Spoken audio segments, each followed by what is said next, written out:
परम भगवान से मिलकर के अपने गांव पहुंचे और रास्ते में वो सब विचार कर रहे थे, श्री कृष्ण ने प्रत्यक्ष तो मुझे कुछ दिया नहीं,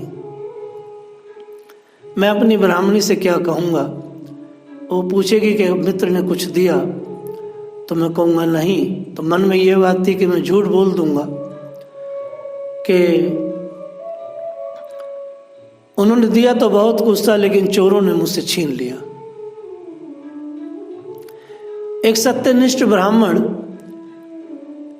एक ब्रह्मवादी ब्राह्मण, एक अकिंचन ब्राह्मण झूठ कैसे बोल सकता है? यहां एक सवाल आता है।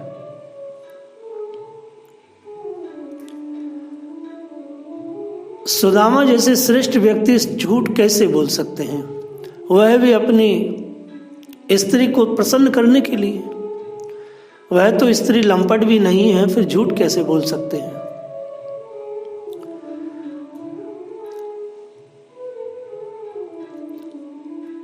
हालांकि झूठ की संतुति शास्त्रों में नहीं कही गई है, लेकिन कई बार प्राय प्रेम के परवश होकर भी व्यक्ति झूठ बोल देता है। भगवान के प्रति सुदामा जी का जो भाव है, जो प्रेम है, जो अधिकता है, उसके कारण श्री सुदामा जी झूठ बोलने के लिए तत्पर हो गए। अभी बोला नहीं था कि मेरे श्री कृष्ण की बात गिर ना जाए, श्री कृष्ण के प्रति सुशीला के मन में कोई बुरी बात ना आ जाए कि कैसे द्वारकाधीश इनका कुछ भी नहीं दिया, तो मैं अपने कन्हैया की बात को गिरने नहीं दूंगा। अपने कन्हैया की जो भाव है, जो उसका जो राजापन है, उसको मैं गिरने नहीं दूंगा, क्योंकि मैंने बहुत कहा है मेरा मित्र है, मेरा मित्र है, और मित्र तो कुछ देते ही हैं। इतनी विषम परिस्थिति में मित्र ही उभारते हैं, तो उन्होंने मुझे उभारा नहीं है, सिर्फ अपना दर्शन दिया है, खूब मेरी आव भगत की है, मैं उन्हें गिरने नहीं दूंगा। प्रेम के परवश होकर के झूठ बोलने की आतुरता आ गई। एक रास्ते में जो वो सोच रहे थे कि श्री कृष्ण ने मुझे कुछ नहीं दिया, और जब द्वारका के राजमहल से निकले और निकलने के बाद भी रास्ते महल की पगडंडियों से निकलते हुए जब दरवाजे पर आए और वहां से भगवान ने खाली मुट्ठी खोल दी, कहा सीधा रास्ता है सुदामापुरी का, तो वह मन में परमात्मा श्री कृष्ण के सानिध्य में रहते हुए जो उनके प्रति उनका सकाम भाव आया था, दो चीजें एक साथ चल रही थी। सुदामा के मन में यह था कि कुछ भी दे देंगे तो मेरी पंटानी का काम हो जाएगा। दूसरे परम भगवान को यह संकोच था कि सुदामा ने अपना सर्वस्व दिया है और मैं सर्वस्व तो दूंगा नहीं, द्वारका में ऐसी कोई वस्तु नहीं है कि मैं सुदामा के प्रेम के सामने उसको दे सकूं। तो भगवान निसहाय थे, इतना महान संकोच में डूबे थे परमात्मा श्री कृष्ण कि वो संकोच के बस प्रत्यक्ष ये कह ही नहीं पा रहे थे, मित्र यह ले लो और वह ले लो। भगवान संकोच से गड़े जा रहे थे और सुदामा भी संकोच में गड़े जा रहे थे कि मैं अपने मित्र से कुछ मांगूंगा नहीं। संकोच दोनों तरफ था, मगर दोनों के संकोच में फर्क था। एक मित्रता प्रेम के कारण नहीं मांग रहे थे, और दूसरे कि क्या दूं, कुछ भी संसार में पूरी त्रिलोकी में नहीं जो सुदामा के प्रेम के सामने मैं दे सकूं। जैसे भगवान ने गोपियों से कहा कि मैं कभी उत्तीर्ण नहीं हो सकता, जैसे भगवान राम ने कहा, भगवान ने तो सबसे कहा, विभीषण से भी कहा, हनुमान जी से भी कहा, मैं उत्तीर्ण नहीं हो सकता। भाई क्यों नहीं हो सकते?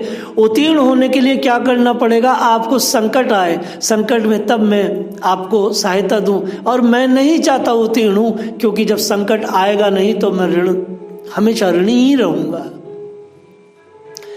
तो जब हम किसी मित्र से कहते हैं अगर कोई काम पड़े तो मैं भी तुम्हारे काम आऊँगा, तो ये बात बड़ी घटिया है। ऐसा समझो कि उसको कभी काम ही ना आए, अर्थात वो कभी संकट में ही ना पड़े, तुम वो ऋणी ही रहे। ये बहुत ही घटिया विचार है। संकोच दोनों तरफ था। भगवान की अप्रत्यक्ष कृपा को जब श्री सुदामा जी ने देखा जब श्री सुदामा जी ने देखा कि सामने इतना बड़ा महल ठाड़ा है और सुशीला भी पहचानने में नहीं आई हैं और दास दासियां हैं, पूरा वैभव हो चुका है सुदामापुरी का, ऐसा जैसे द्वारका में, तो ऐसी कृपा को सामने प्रत्यक्ष देख करके सुदामा जी मूर्छित हो गए।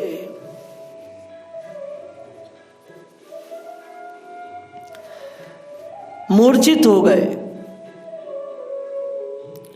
क्योंकि श्री कृष्ण की रूप माधुरी का ध्यान रूपी अमृत पान करके अपने प्राणों का पोषण करने वाले सुदामा जी अपने शरीर का पोषण भिन्न भिन्न व्यंजनों से नहीं करने के आदी थे। जिस व्यक्ति को अपने शरीर के पोषण की आदत पड़ गई है वो प्राणों के पोषण के बारे में सोच भी नहीं सकता, लेकिन जो शरीर का पोषण करते हुए प्राणों का भी पोषण कर ले तो वो तो बहुत अधे वस्तु है, क्योंकि ऋषभ देव ने ऐसा कहा है कि पुत्रों, जिसके पास सारे ऐश्वर्य हों उसके बाद भी विरक्ति की चादर ओढ़ करके कोई मेरा भजन करे तो समझ लेना उसे मैंने पकड़ रखा है, क्योंकि अधिक ऐश्वर्य में लोग भजन नहीं कर सकते। वो खाएंगे पिएंगे और सो जाएंगे। इसलिए मैं हमेशा साधकों से कहता हूं कि प्रसादी के बाद सो मत, प्रसादी के बाद भजन बनाओ, सेवा बनाओ, सो मत। ये बड़ा गड़बड़ है, इस आदत को खत्म करनी चाहिए। लेकिन आसानी से नहीं होती, 10 साल लग जाते हैं। शरीर बिगड़ा है, शरीर बिगड़ा है। जितने में शरीर का निर्वाह हो जाए उतना ही सब हमको स्वीकार करना चाहिए। सुदामा जी की मूर्छा टूटी, मूर्छा टूटी जो भगवान सामने खड़े थे, क्योंकि मूर्छा टूटते ही सुदामा जी ने अपनी पत्नी से कहा कि तुम ही को संपत्ति चाहिए थी, मैं इस संपत्ति को हाथ नहीं लगाऊंगा, अब अपने राम तो सामने झोंपड़ी में रहेंगे। क्योंकि जीवन भर सुदामा ने अपने प्राणों का पोषण श्री कृष्ण के नाम से किया है। अब श्री कृष्ण के नाम के बल पे जो माल आया है, इस माल से मैं शरीर का पोषण नहीं करूंगा। और आज यही हो रहा है, हम लोग श्री कृष्ण के नाम के बल पर अपने शरीर का महापोषण कर रहे हैं, हाँ या ना? हम पे जो संपत्तियां हैं, कपड़े हैं, लत्ते हैं, गाड़ी घोड़ा है, वो सब श्री कृष्ण के नाम की महिमा का फल है। लोग हमें भक्त समझ के दान देते हैं और हम मजा उड़ाते हैं। सुदामा जी ने कहा कि मैं अपने प्राणों का पोषण श्री कृष्ण नाम से करता हूं, उनके नाम से जो संपत्ति आई है सुशीला, इसे तुम ही भोगो, मैं नहीं भोगूंगा। इस तरह की बहस वो कर रहे हैं उस राजमहल पर जो भगवान ने उनको दिया है, अप्रत्यक्ष दिया था। संकोच में भगवान कुछ कह नहीं पा रहे थे। भगवान प्रकट हो गए, सुदामा जी रोने लगे। सुदामा जी को बोध हो रहा है, हाय हाय मैंने भगवान के लिए कितना बुरा बुरा विचार किया। हालांकि बुरा विचार किया नहीं था, अपनी पत्नी के वायरस में थे, कुछ दे देते तो ठीक था। ये भी क्यों किया? संग का असर पड़ता है। पति पत्नी में भी एक लोभी या कामी हो तो दूसरा वाला आगे नहीं बढ़ेगा। अगर लोभी कामी है एक व्यक्ति भी, तो दूसरा अगर विरक्त है तो आगे नहीं बढ़ेगा।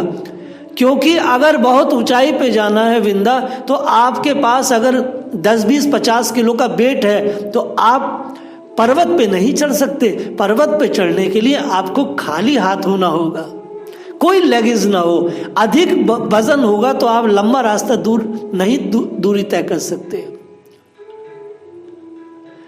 जब आप खाली होते हैं तो ज्यादा लंबा रास्ता दूरी तय कर लेते हैं। अर्थात अगर मोह ममता काम क्रोध इतने आदि इस बड़े बड़े सूटकेस भरे होंगे तो कोई आदमी कैसे अमृत तत्व की तरफ जाएगा? विचार करने की बात है।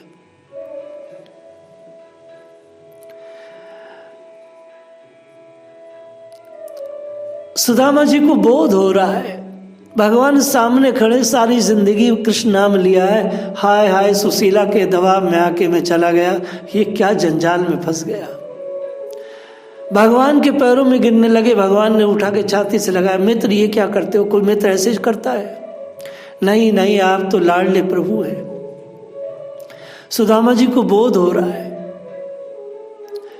भगवान ने सुदामा जी को प्रेम से सहलाया। भगवान ने कहा, मित्र यह संपत्ति, यह सब जितनी भी मतियां हैं, इसका अर्थ यह नहीं कि मैंने तुम्हें दिया है तो इससे तुम्हारा दुरुपयोग, तुम्हारा बुरा हो जाएगा या तुम्हारी मति भ्रष्ट हो जाएगी। नहीं नहीं, मेरे प्यारे लाडले मित्र, मैं जिसको संपत्ति देता हूं उस संपत्ति का अर्थ यह नहीं है कि वह इसका भोग करे, वह इसका उपभोग करे। भोग तो केवल भगवान ही करते हैं संपत्ति का। बड़े बड़े भोजन का भोग भी भगवान करते हैं, बड़े बड़े जायदादों का, बड़े बड़े राज्यों का भोग भी भगवान करते हैं। उनके अलावा कोई भोग नहीं कर सकता। मनुष्य मात्र केवल उपभोग कर सकता। उपभोग, भोग में और उपभोग में अंतर है। उपभोग में भगवान शामिल है, भोग में अहंकार शामिल है। संतान प्राप्ति के लिए जो भोग होता है वो भोग नहीं, उपभोग है। हम संतान के लिए कर रहे हैं, लेकिन जो तृप्ति के लिए भोग है वह तो फिर अहंकार के साथ है। मित्र, ये जो मैं संपत्ति देता हूं भक्तों को, ये उपभोग के लिए देता हूं। अर्थात तुम इससे बड़े बड़े काम करो, इससे गरीबों की सेवा करो, इससे परमार्थ करो, इससे परोपकार करो, शिक्षा पर काम करो। मित्र, इस पर सब, ये सारी संपत्ति परोपकार के लिए मैं देता हूं मनुष्य को। मित्र, तुम्हें भी दी है तो मैंने परोपकार के लिए दी है। अपने जैसे श्रेष्ठ ब्राह्मणों का संवर्धन करो। भगवान ने संपत्ति देने की व्याख्या की। मित्र, ये संपत्ति मैंने तुम्हें खाने पीने के लिए, मौज उड़ाने के लिए नहीं दी है, अपितु यह संपत्ति ना पंखा झलने के लिए दी है, ना पैसे गिनने के लिए दी है, यह तो मैंने वितरण के लिए दी है। इसका वितरण करो। जैसे श्री लक्ष्मी जी के पास सारे विश्व की संपत्ति है और लक्ष्मी जी यथायोग उसका वितरण करती हैं, रखती नहीं है, इसलिए वह सबकी पूजनीय है। किसी लक्ष्मी माता का पूजन का अर्थ यह नहीं है कि पूजने से धन आएगा। पूजने का अर्थ है कि माता को हम सम्मान दे रहे हैं, सम्मान दे रहे हैं हम लोग। भगवान ने संपत्ति देने का अर्थ बताया। मम दर्शन फल परम अनुपा, जीव पावन निज सहज स्वरूपा। सुदामा जी को धैर्य हुआ। मित्र, ये संपत्ति तुम्हारे जीवन के लिए बाधक नहीं है, साधक है। अब तुम सुख पूर्वक भजन करो और बांटो। इस संपत्ति को मेरा मान करके प्रसाद के रूप में इसका सेवन करो। संपत्ति जितनी आती है प्रसाद के रूप में सेवन करना चाहिए। वह समाज के कल्याण के लिए हमें दी गई है, वो राष्ट्र के कल्याण के लिए दी गई है, वो हमारे लिए नहीं। संपत्ति अगर किसी श्रेष्ठ के पास होती है तो उस पर जचती है। हमारे मोदी जी के पास जो संपत्तियां हैं, जो उन्हें तनख्वाह मिलती है, वो राष्ट्र को सेवा में देते हैं। 15 साल वहाँ मुख्यमंत्री रहे, वहाँ जितना भी पैसा एक मुख्यमंत्री की जो तनख्वाह होती है वो वहीं कन्याओं के लिए छोड़ के आ गए। कन्याओं के लिए जितने गिफ्ट मिलते हैं वो सब राष्ट्र संग्रहालय में चले जाते हैं। और हमारे यहाँ सड़ा हुआ सरदार बैठा था, वो एक एक चीज ले गया, पेन का नीब तक ले गया। एक मुख्यमंत्री हुआ तो वो सरकारी आवाज से टोटी तक चुरा के ले गया। धिक्कार है ऐसे चोरों को, डकैतों को, और लोग चुनते हैं उन्हें, अपना नेता बनाते हैं। ये संपत्तियां दी गई हैं भगवान की सेवा के लिए।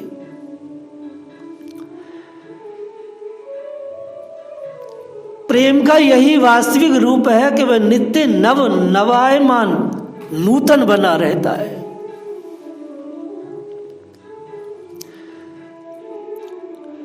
मुझे जन्म जन्म में उन्हीं का प्रेम, उन्हीं की हितैषिता, उन्हीं की मित्रता और उन्हीं की सेवा प्राप्त हो। मुझे संपत्ति की आवश्यकता नहीं, सदा सर्वदा उन्हीं के गुणों के एकमात्र निवास स्थान महानुभाव भगवान श्री कृष्ण के चरणों में मेरा अनुराग बढ़ता जाए और उन्हीं के प्रेमी भक्तों का संग मुझे प्राप्त होता रहे जन्म जन्म, बस यही मेरी कामना है।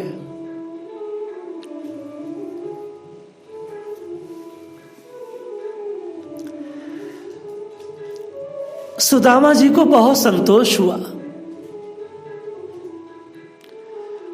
क्योंकि भगवान ये जानते थे कि संपत्ति में देवी दूंगा तो ये स्वीकार नहीं करेगा और ये झोपड़ी में ही रहेगा और पत्नी को भी झोपड़ी में रखेगा और उसे संग्रहालय बना देगा।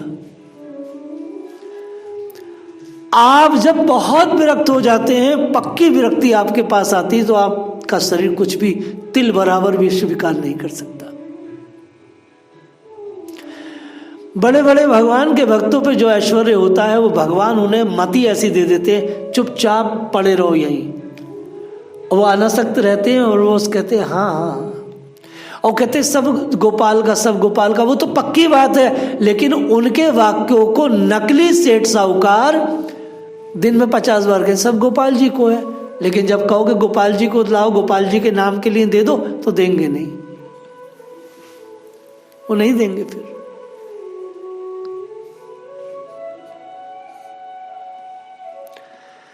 जो लोग केवल शरीर के खान पान पर और शरीर के निर्वाह पर फोकस करते हैं वो कभी भजन नहीं बना सकते।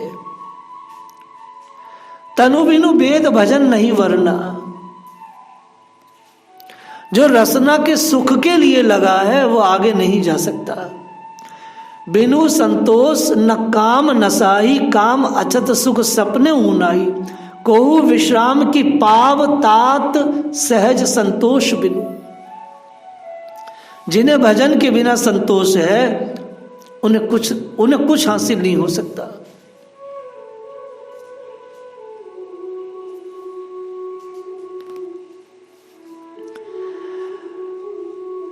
एक नगर का राजा देहावसान हो गया। वहां के नए राजा के चुनाव का नियम था कि प्रातःकाल नगर द्वार पर जो कोई प्रथम मिल जाता उसे राजा बना दिया जाता। संयोग से एक बड़े त्यागी महात्मा कहीं बाहर से आए, नगर में प्रवेश नहीं कर पाए थे। तब नगर द्वार बंद हो गया था, अतः रात्रि में द्वार पे ही पड़े रहे। प्रातःकाल जब द्वार खोला गया तो सर्वप्रथम त्यागी जी ही मिले। मंत्रियों ने इन्हें राज सिंहासन पर बिठा दिया। त्यागी जी को राजोचित पोशाक धारण कराई गई, परंतु त्यागी जी ने अपने आड़बंद लंगोटी कमंडलू कोपिन सुरक्षित रखा, उसकी उपेक्षा नहीं की। अनासक्त भाव से राज्य की देखभाल करते रहे।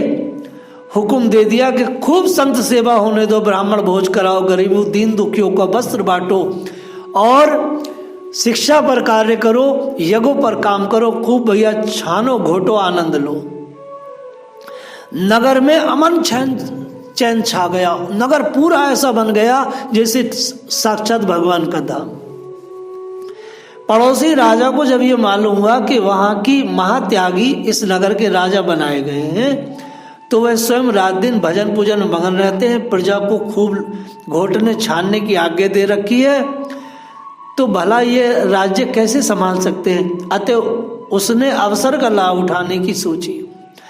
राज्य पर सहसा आक्रमण कर दिया। मंत्रियों ने जब इस बात की सूचना दी तो उन्होंने कहा, लाओ हमारा आड़बंद लंगोट कमंडलू कोपिन। इतने दिन तक हमने घोटन छानन किया, अब वह घोटे छानने पर अपने राम जंगल की राह लेते हैं। ऐसा कहकर कमंडल उठा के चल दिए। लेकिन जनता ने जो इतना पुरुषार्थ किया था, भगवान की प्रसादी पाई थी और भगवान में हुए थे, तो उनमें इतना वीर रस का संचार हुआ कि सब के सब सेना से भी ज्यादा भयानक हो गए और राजा को खदेड़ दिया। ये उस महात्मा के त्याग वृत्ति का ही कमाल था। आज पूरे भारत में मात्र 6 साल के मोदी जी के शासन में सारे हिंदुओं में जो हिंदुत्व का जो वाल है वो मोदी जी के त्याग वृत्ति का ही कमाल है। जनता में इतना पौरुष भरा पड़ा है, इतनी वीरता भरी पड़ी है कि सेना के बिना ही मलेच्छों को खदेड़ने की ताकत रखने लगे हैं। ये धर्मात्मा राजा की बात है, बौद्ध राजा की नहीं, धर्मात्मा राजा की। बौद्ध तो कायरता है, बौद्धपन अपने लक्ष्य से भगाता है, डगाता है, सनातन लक्ष्य पर टिकाता है। सनातन धर्म कोई पूजा पद्धति नहीं है, वो एक पूरी पौरुष की वीर गाथा है, एक पौरुष की एक जीवन पद्धति है, कोई पूजा पाठ नहीं है जो संघ के लोग कहते हैं हिंदू पूजा पद्धति। हिंदू को पूजा पद्धति नहीं, हिंदू एक जीवन शैली है। वैसे ही श्री सुदामा जी भोग की चाह न करते हुए भी भोग करने लगे और संपत्ति का परमात्मा के लिए की सेवा में लगा दिए। संपत्ति का यही अर्थ है, संपत्ति का यही अर्थ है। जय श्री राधे।